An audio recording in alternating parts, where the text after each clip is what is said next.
Hey guys, today I'm going to be doing a book review on Fairy Tale by Stephen King.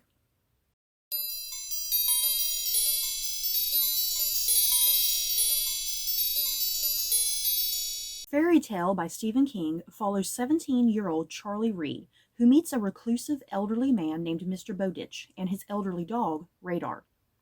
Charlie does random jobs for Mr. Bowditch, helping him around the house and doing chores. When Mr. Bowditch dies, he leaves behind a cassette tape, explaining to Charlie a mysterious passageway to another world inside the shed that must be protected. Charlie and Radar enter the mysterious passageway inside the shed, and Charlie discovers a kingdom in ruin, a princess in hiding, and a world in need of a hero. Let me begin here really quickly, a quick disclaimer, I suppose. This is actually only my second experience reading Stephen King, you guys. The only other Stephen King book I have read was Under the Dome, and I read that several years ago. So I feel the need to kind of give that as a disclaimer that I've only read a total of 2 Stephen King books, because I know Stephen King has been around for decades.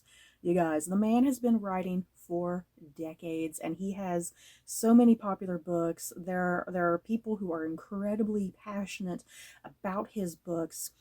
They are very particular with the books that they love, the books that they hate. So yeah, when I was like scrolling through reviews on Goodreads, there were like a massive amount of mixed opinions about this particular book, because it seems like a lot of the people who have been with him for a while didn't particularly really like this book. It almost seemed like. So yeah, I wanted to kind of give that as a disclaimer as I'm going through this review that I've only ever experienced 2 Stephen King books. If that might kind of affect your feeling if you should pick up this book or not, especially if you're someone who has had a lot of experience with Stephen King, or maybe you're in my position, you've not read much of Stephen King. So on to my actual thoughts and feelings about Fairy Tale by Stephen King, you guys. I really thoroughly enjoyed this book. I think it ended up being a pleasant surprise, because I honestly didn't entirely know what to expect with this book. The synopsis on the inside flap jackets, it's very vague in some ways, and the synopsis that you're given it's literally like a very small portion of what actually happens in this book, like within maybe the first 100 pages or so, somewhere along those lines. So yeah, that was part of the joy of reading this book, that you know a certain amount of stuff from the synopsis, but then the rest of the book, it's like, wow, this book kind of went to some places I wasn't entirely expecting, which was kind of nice. But at the same time, this book is called Fairy Tale, and this is almost like Stephen King's homage to classic grim fairy tales, his homage to just fantasy in general. So if you're familiar with the darker grim fairy tales, if you're familiar with fantasy, you read a lot of fantasy, Stephen King is definitely playing around with those tropes from those particular things. So the route and direction that this book takes, though it was pleasantly surprising to some degree, at the same time almost a tad bit predictable on occasion too, because you're kind of in sync with Stephen King in a sense. Like, you kind of know where he's kind of going, because you're seeing him, the tropes that he's kind of following and whatnot, and what he's kind of subverting sometimes at the same time as well. But yeah, I in general, I thoroughly enjoyed this book. I found it to be really fun and whimsical and bizarre, and it's Stephen King just creating his own unique brand of a fairy tale world that in some ways is kind of familiar to what you've maybe seen in other fairy tale fantasy kingdoms, and in some ways also a little bit different. Like I said, a little bit unique to Stephen King and his particular brand, if that makes sense. If I had to compare this book to something, it was definitely giving me vibes of like this mix between the Narnia series and the Magicians series by Lev Grossman, because both of those books, they heavily involve the way that the characters in those books are able to enter into a fantasy world. They're able to do so through like portals of some sort, I mean, a lot of people are aware of like The Lion, the Witch, and the Wardrobe. The kids get to Narnia through the wardrobe. And then it's the same even with the Magicians series. They can kind of go through certain little things even within that series to get them to that fantasy world in that series.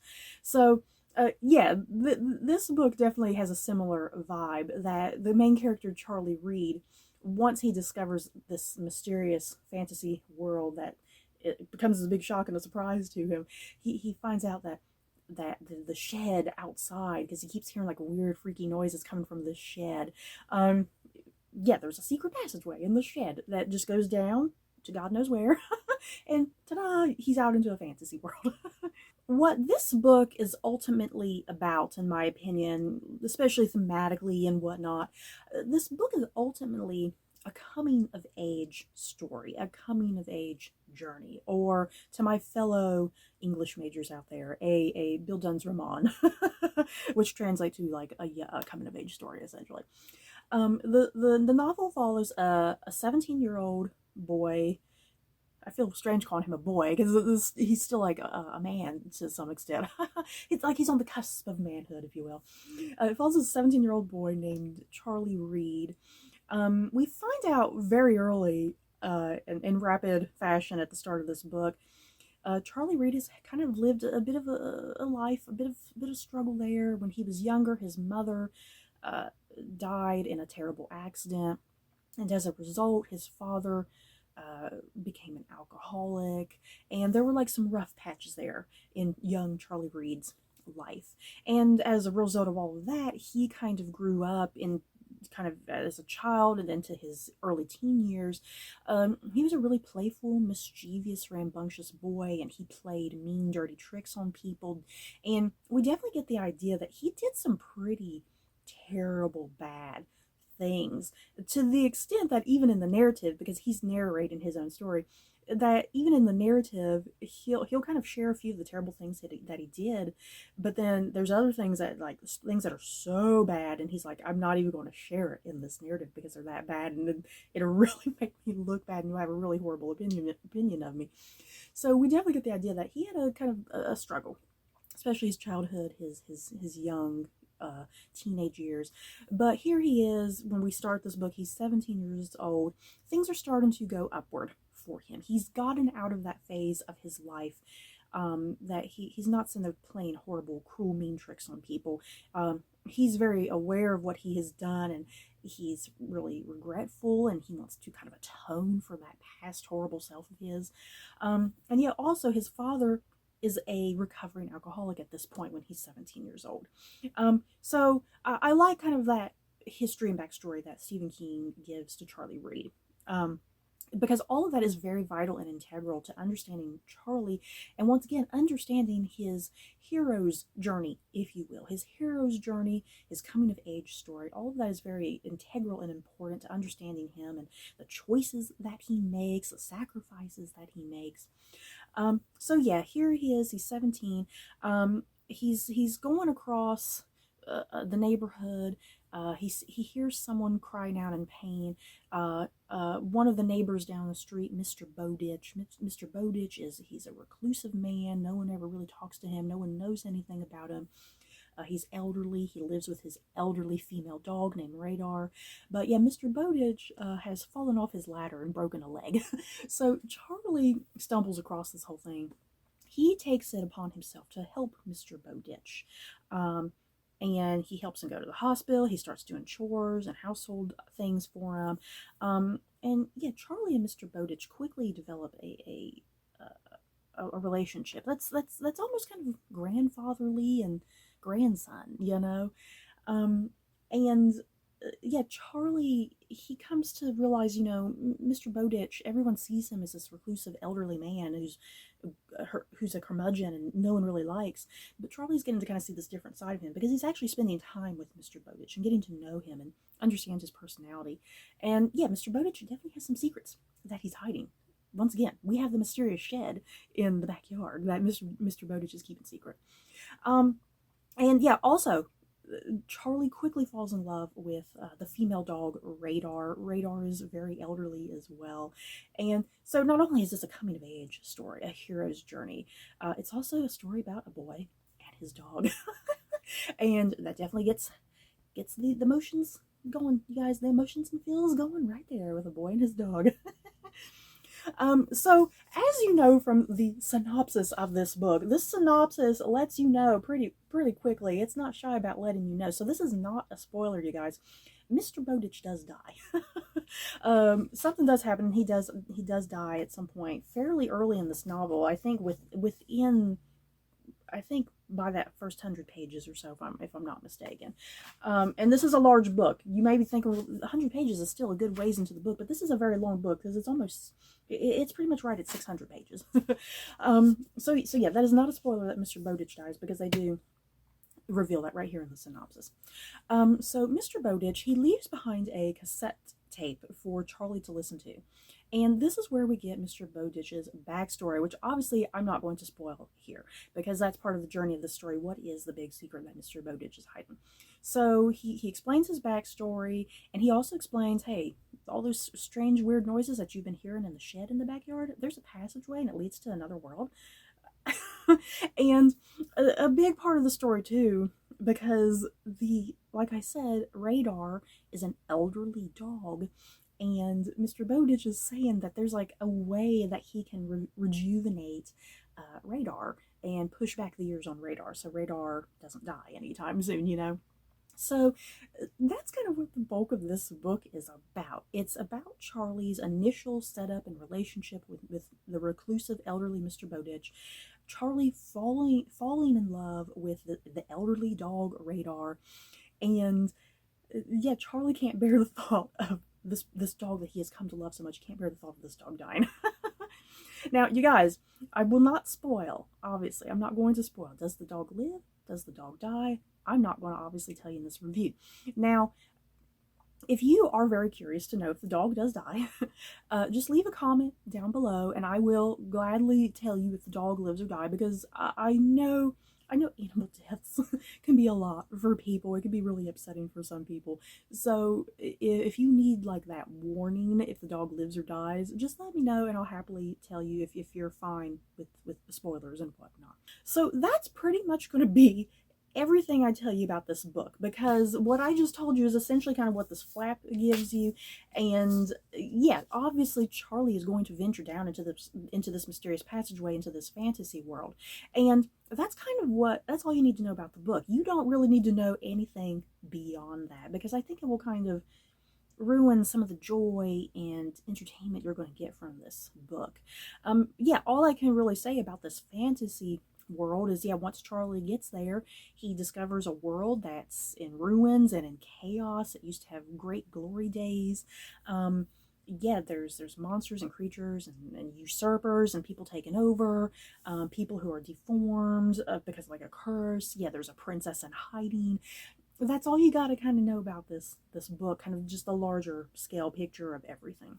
And like I said, this is ultimately a story of Charlie's hero's journey. And if you know the hero's journey, yes, Stephen King is definitely touching on every single one of those beats that Charlie has to hit. As I already mentioned, this book is very long. It's pretty much right at about 600 pages. The pacing of this book, I think, might be a little frustrating to some readers, depending on what you're maybe expecting and wanting from this book. Stephen King is a masterful storyteller. You know, I mean, the man has been writing books for decades. He knows what he's doing. The pacing, it takes a good little while before Charlie even does finally maybe get to the beginnings of getting to the fantasy world, you know, through the shed or whatever. It probably takes over 200 pages, if I'm not mistaken. It takes a lengthy amount of time. I really appreciated that Stephen King took that time to build up Charlie's history and his backstory, you know, his relationship with his father, setting up everything with how his mother died, setting up his relationship with Mr. Bowditch and Radar, setting up who Charlie was in his past, setting who he is currently and who he can become in the future. It's all really important to kind of know all of this. Like I said earlier, because once Charlie is deep into the depths of this fantasy world and things are going down around him, he has a lot of choices to make and decisions and sacrifices. So it's like you really need to know a lot of things about him to understand him personally, his personality. So I greatly appreciated Stephen King taking that time. Like I said, it's like a good 200 pages, basically setting up the book before you even get to the fantasy world. So I personally appreciated the pacing. I never was getting bored. I didn't feel like it dragged or anything. Um, um, it does kind of reach a point in this book, once you get to kind of the big climax that kind of happens in the middle, the book does take a shift in a completely other direction that I wasn't expecting. And I feel like the book kind of slowed down a little bit there. But I do think it started slowly, gradually picking up to build to a nice, satisfying conclusion. And yeah, I just feel like in some ways this is like a feel good type of book, you know. Um, there's dark and depressing things happening in the book, but at the same time, there's something hopeful and uplifting and joyful, and yeah, Charlie discovering this world and wanting to change and make a difference and help out the people who are struggling, you know. It's a complicated book in some ways, and I think a lot of people have complicated feelings about it, but yeah, for the most part I thoroughly just really absolutely loved this book, and I fell in love with the character of Charlie and Mr. Bowditch, and I especially just fell in love with Radar the dog. I couldn't get enough of that dog, you guys. Whenever the dog was not on the page, I was always a little upset. It's like I wanted the dog on every single page with Charlie. So yeah, I definitely recommend this book if you have enjoyed Stephen King, obviously, in the past. Definitely give this a shot. It may be for you or it may not be. If you've never tried Stephen King before, I think you might like this. I saw a lot of reviews on Goodreads saying people who have never read Stephen King, do not read this book if it's your first time reading Stephen King. I kind of beg to differ. I think if you're new to Stephen King, this might be a good access point, possibly, in my opinion. But yeah, I definitely recommend it if you like fantasy worlds and good versus evil. That's definitely what the story is primarily kind of about. It's very kind of black and white, like good versus evil. Yeah, it's a coming of age story. It's a hero's journey. It's a story about a boy and his dog overcoming obstacles and defeating evil. And please, for the love of God, I would love to see an adaptation of this, like either on HBO Max or Netflix or something like that. You know, this is just screaming for a miniseries adaptation. I could just easily visualize certain things and how it would be adapted. I think that would be absolutely insane. I would love to see an adaptation. Netflix, HBO Max, somebody please. So you guys, that is it for my thoughts and feelings on Fairy Tale by Stephen King. In the comments below, have you guys read this book? Did you love it? Did you hate it? If you hated it, that's okay. Just let me know what you didn't particularly like about it. So that's it for this video. Don't forget to like, comment, and subscribe. And if you like this video, you may like these other videos. Bye, guys.